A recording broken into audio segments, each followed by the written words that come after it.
We've been talking on our shows about how much more we should stash cash under the mattress, but in all seriousness, how do you hedge this?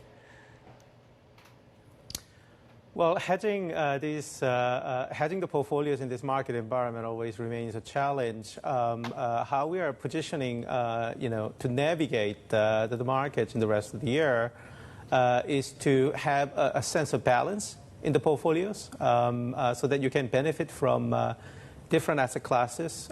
If one of these asset classes benefit from a change in policy or a change in growth factor. So that's the most important organizing principle that we have at the moment for portfolios, and a little bit of cash to deploy to risk assets when there is a significant volatility. And again, despite the rally in the first quarter, we still think there are now some downside risks given the remaining macro challenges for the global economy. And meanwhile, for fixed income and equities, we're focusing on quality factor for fixed income, so investment grade credit, a bit of a selective emerging market carry. And for equities, China and emerging market, they can benefit if there is a turn in U.S. policy and dollar trajectory. So this is basically roughly the positioning that we have at the moment for the markets. When it comes to China, obviously you're sitting on more of a cash pile that's ready to deploy. At what point would you be ready to deploy into Chinese assets? Because you've talked about the limit of the rally. Does it feel like we've reached it already and there needs to be a new catalyst?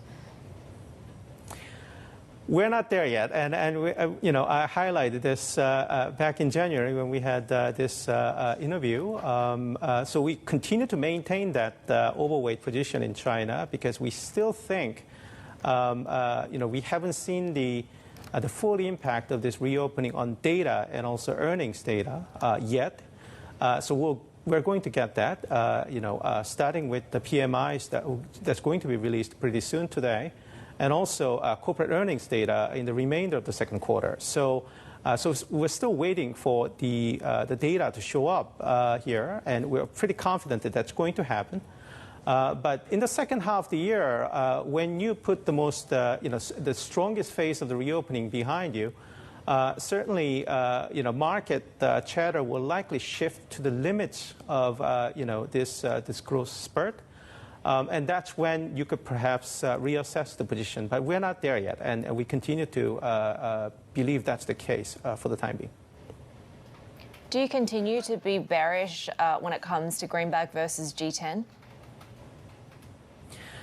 So we have selectively begun to express our bullish view on non-dollar currencies in G10 space, and yen is one of those currencies.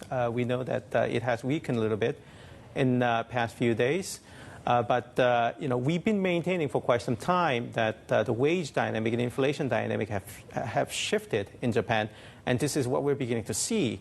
For instance, Shunto wage data had been very strong, and that's going to nudge Bank of Japan to a significant overhaul of its yield curve control program as early as April this month.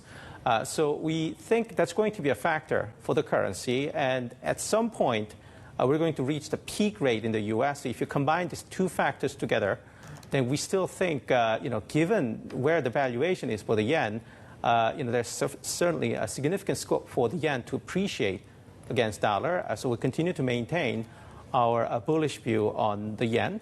And for the euro and the other European currencies, we're waiting for the opportunities to express a more bullish view there. But it's more of a waiting game, in our view, a timing game.